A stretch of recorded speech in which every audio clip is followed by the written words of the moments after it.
3.3 का क्वेश्चन 2 है, जिसका फर्स्ट एग्जांपल है कि formulate the following problem has the pair of equation and has find their solution. यानी आपको जो दिया हुआ है उसका पहले आपको इक्वेशन बनाना है, जो प्रॉब्लम है उसका। तो पहला है कि Ritu can row downstream 20 kilometre in 2 hours and upstream 4 kilometre in 2 hours. अब डाउन स्ट्रीम यानी नदी के प्रवाह के साथ जाने की बात है, और अपस्ट्रीम यानी ऊपर आने की बात है, बराबर है। तो 20 किलोमीटर है वो 2 आवर्स में कंप्लीट करती है, और अपस्ट्रीम में 4 किलोमीटर को 2 आवर्स लगते हैं। क्यों? तो मैं आपको पहले ही बता दूं कि ऐसे रिवर जा रही है, रिवर का फ्लो ये डायरेक्शन में है। अगर आपके पास नाव है और आप नाव लेके जाते हैं यही डायरेक्शन में, अगर नाव की स्पीड x है, वाटर की स्पीड y है, तो ये डायरेक्शन के लिए आपकी स्पीड x प्लस y हो जाएगी। ये आपका कौन सा है? डाउन स्ट्रीम, बराबर है। वो आपका हो गया डाउन स्ट्रीम, बराबर, डाउन स्ट्रीम। अगर अपस्ट्रीम है तो आप इस डायरेक्शन में जा रहे हो, पानी का फ्लो इस डायरेक्शन में है, या ऐसा सोचो कि नाव है ये इस डायरेक्शन में जा रही है, पानी का फ्लो इस डायरेक्शन में है, तो ऑपोजिट हुआ तो वहां x माइनस वाई स्पीड आएगी। और ऑलवेज नाव की स्पीड तो ज्यादा ही रहेगी। अगर आप भी तैरते हैं, नाव की जगह पे आप कूद रहे, तो आपकी भी स्पीड ज्यादा ही होगी, तभी आप इस डायरेक्शन से इस डायरेक्शन जा सकते हैं। वरना अगर फ्लो ज्यादा होगा तो आप वही उस साइड चले जाओगे।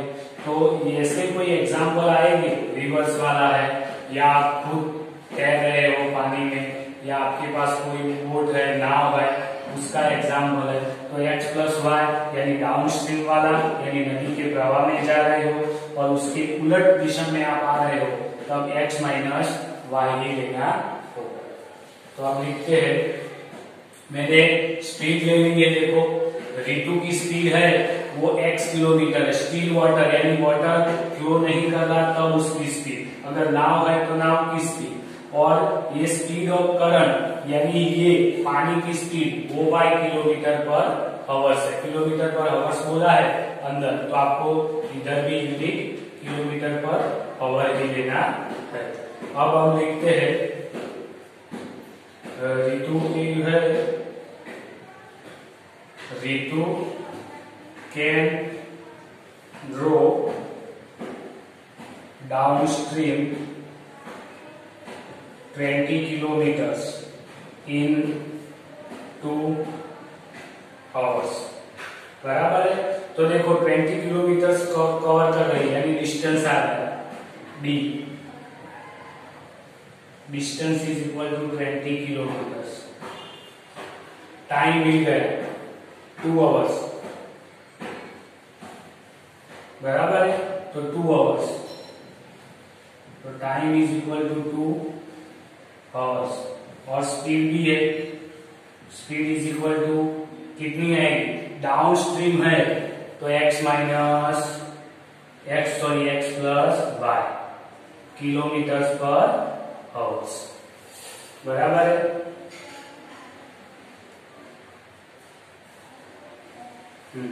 रितु कैन रो डाउन से 20 kilometre in 2 hours and upstream 4 kilometre in 2 hours. दोनों आपको आवर्स दिया हुआ है, टाइम, तो टाइम को आप कंपेयर कर सकते हो। इसका डिस्टेंस d1 है, टाइम t1 है, और स्पीड तो है, तो हम इधर लिखते हैं speed is equal to distance upon time, बराबर है। तो इधर टाइम इज इक्वल टू यानी t1 is equal to distance d1 upon speed हुआ, टाइम t1 तो है वही का वही, d1 कितना है 20 अपॉन x प्लस वाई, यानी आपको मिल गया t1 is equal to 20 x plus y, बराबर है। अब डाउन स्ट्रीम की बात है तो चलो डाउन स्ट्रीम देख लेते हैं।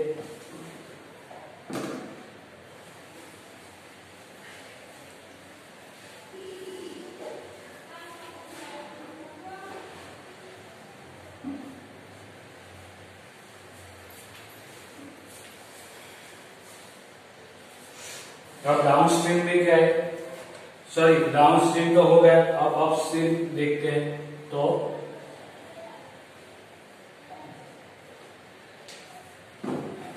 तो अब हम अपस्ट्रीम देखते हैं।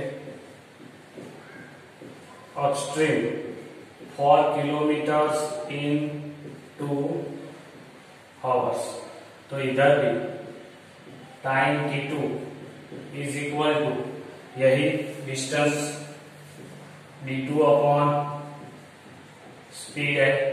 तो time t2 is equal to d2 कितना है 4 किलोमीटर, स्पीड कितनी है ये x माइनस y, क्योंकि अपस्ट्रीम है, बराबर है। अभी t1 और t2 दोनों तो 2 आवर्स लग रहे हैं ना, तो वो तो फिक्स है। इधर भी 2 आवर्स लिख देता हूं। 2 is equal to 20 upon x plus y। तो ये इधर जाएगा तो 2x 2y is equal to 20। तो इसका इक्वेशन में बना देता हूं। तो x plus y is equal to 10। ये इक्वेशन 1 इधर का हो जाएगा। और इधर भी 2 आवर्स लग रहे, 2 4 अपॉन x माइनस वाई। तो x माइनस वाई इधर गया ऊपर, ये 2 नीचे आया तो 4/2। तो x minus y is equal to 2। ये इक्वेशन 2 आ गया। तो अब इक्वेशन 1 और 2 अब एलिमिनेशन या कोई भी मेथड से सॉल्व करके आंसर ला सकते हो। मैं आपको डायरेक्टली बताता हूँ कि ये आपका है x plus y is equal to 10, x minus y 2, ये तो कट जाएगा। 2x इज इक्वल टू 12, तो x is equal to 6 kilometre per hours आएगा। इस तरह से x की वैल्यू इसमें रखोगे तो आपको y भी मिल जाएगा। अभी दूसरा नंबर है, तो दूसरा नंबर में आपको दिया है कि 2 women and 5 men together finish the embroidery work in 4 days। ऐसा करके यानी वुमेन एंड मैन की बात की है और बोला है आपको कि 1 woman alone the finish the work and man can 1 alone the day। यानी एक स्त्री है और एक पुरुष है, वो कितने दिन में काम कंप्लीट कर सकते हैं वो ढूंढना है। तो वही हम एज्यूम करेंगे। Suppose 1 woman finish work in x day लगते हैं और एक आदमी को काम करने के y दिन लगते हैं, बराबर। यानी 10 दिन में कोई एक काम कंप्लीट होता है तो एक दिन में उन्होंने कितना काम किया होगा, तो 1/10। वो 10 दिन का 10 से डिवाइड करो तभी एक दिन का काम होगा। तो इस तरह से एक दिन का वर्क है तो वुमन का वर्क कितना होगा 1/x, जितने दिन थे। मैन का 1/y हो गया। अब कितने है आदमी और वो औरत है, तो 2 women and 5 men can together and finish work in 4 days। तो 2 वुमन और 5 men उनका 1 डे वर्क क्या हो गया, तो 1 day work of 2 women and 5 men is equal 2 है तो 2/x प्लस 5/y। ये कितना आया, एक दिन का वर्क को, यानी ये 4 दिन में कंप्लीट करते हैं तो एक दिन का कितना होगा 1/4 भी होगा ना, उस तरह से भी कर सकते हैं। तो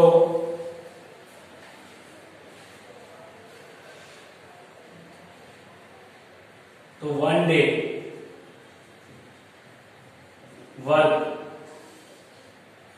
कितना है 2/x 5/y is equal to 1/4, बराबर है।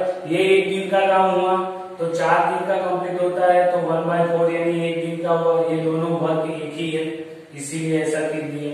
अब इसको सिंप्लीफाई करते हैं तो y इधर आएगा 2y 5x xy is equal to 1/4। तो 2y 5x is equal to,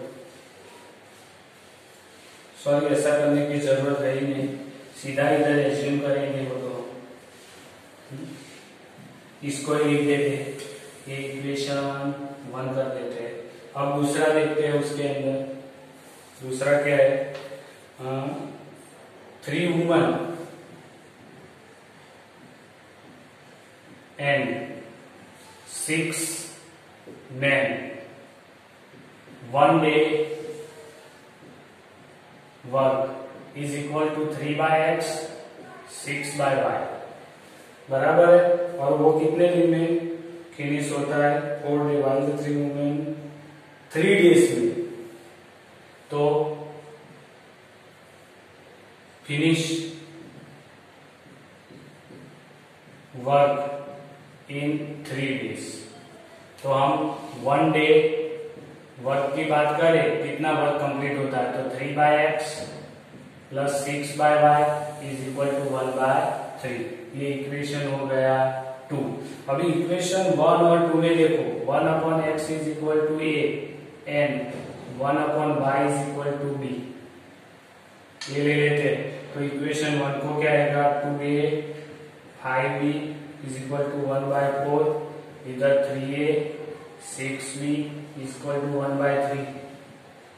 4 इधर मल्टीप्लाई कर देते हैं दोनों को, 4 2 जा 8a 20b is equal to 1। इसको इक्वेशन 3 बोलते हैं।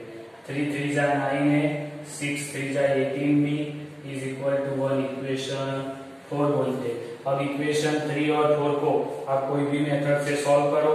सॉल्व करने के बाद आपको क्या मिलेगा, a और b की वैल्यू मिलेगी। वो वैल्यू आप ये एज्यूम किया उसमें डालोगे तो x और y की वैल्यू मिलेगी। है इस चैप्टर का बराबर है। तो उसके अंदर लेट द, इधर बोला है आपको Rohit travel 300 kilometre bye her partly train and partly bye बस, यानी थोड़ा वो डिस्टेंस कवर करती है बस से जाती है, थोड़ा ट्रेन से जाती है। इस तरह करके वो अपने घर पे पहुंचती है या ट्रैवल करती है। कितना, तो 300 किलोमीटर। तो आपको ट्रेन की स्पीड ढूंढनी है और स्पीड ऑफ बस जो ढूंढना है वही हमने क्या किया है, एज्यूम कर दिया है बराबर, जो ढूंढना था वही। अब हम आगे देखते हैं, she take 4 hour in the travel of 60 kilometre by train and remaining by bus. तो कितना करती है, she takes 4 hours if she travels 16 kilometers by train और remaining by bus। तो कितना है, ट्रेन से कितना कवर किया, she take 4 hours if she travels 60 kilometre by train, यानी 4 आवर्स लगता है 300 किलोमीटर कवर करने के। तो डिस्टेंस भी आपको दिया है 300 किलोमीटर। टाइम T1 कितना लगता है, 4 आवर्स बराबर। अभी स्पीड की बात करें तो 2 स्पीड है इधर, ट्रेन की भी स्पीड है और बस की भी स्पीड, दोनों स्पीड लेती है। ट्रेन से वो 60 किलोमीटर ट्रैवल करती है। तो ट्रेन ट्रैवल यानी ट्रेन का डिस्टेंस कितना, 16। तो बस का कितना हुआ, 300 माइनस 16 यानी 240 किलोमीटर, ये भी किलोमीटर बराबर है। तो ये तो टी हो गया। अब ट्रेन से कवर करती है, ट्रेन से कवर करती है तब टाइम कितना लगता है t1, इधर टाइम कितना लगता है, टाइम t2 लगता है। तो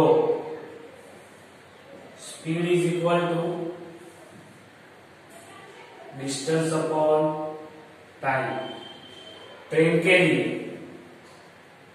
स्पीड कितनी थी x, डिस्टेंस कवर कितना किया 16, टाइम लग रहा है t1, तो t1 is equal to 16 upon x हो गया।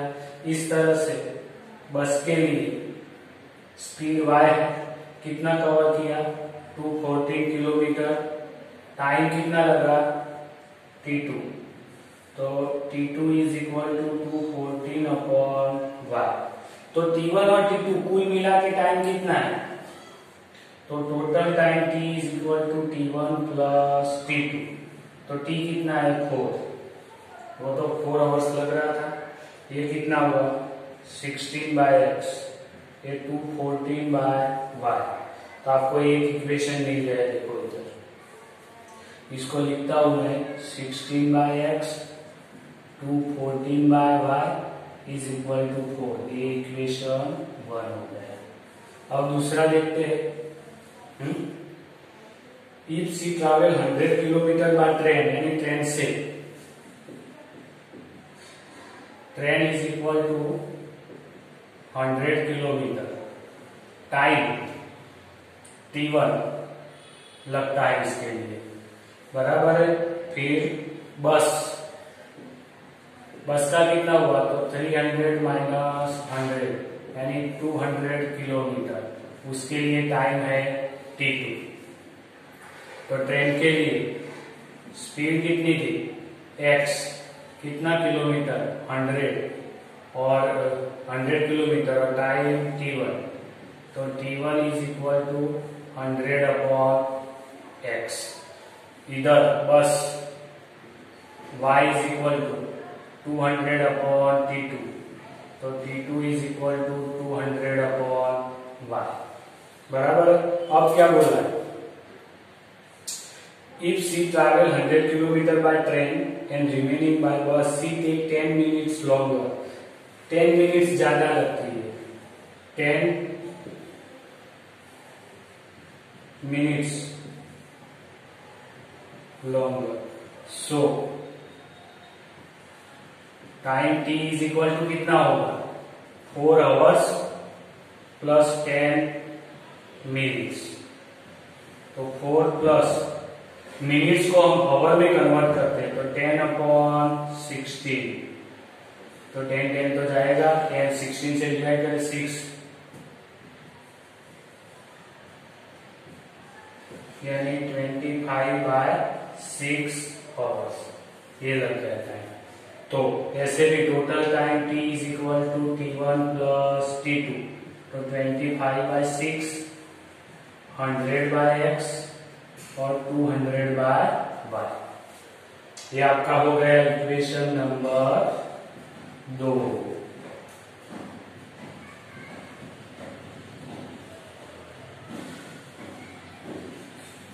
अब इक्वेशन 1 और 2 आपको दिया हुआ है, तो 1 upon x is equal to assume क्या करेंगे a, और 1 upon y is equal to b assume कर दो, और फिर सिंप्लीफाई करके पहले a और b ढूंढो, फिर उसकी वैल्यू इसमें रख देंगे, बराबर है। तो आगे भी मिल जाएगा इस तरह से, बराबर है। तो आगे आपको खुद से ये दो इक्वेशन को सॉल्व कर देना है।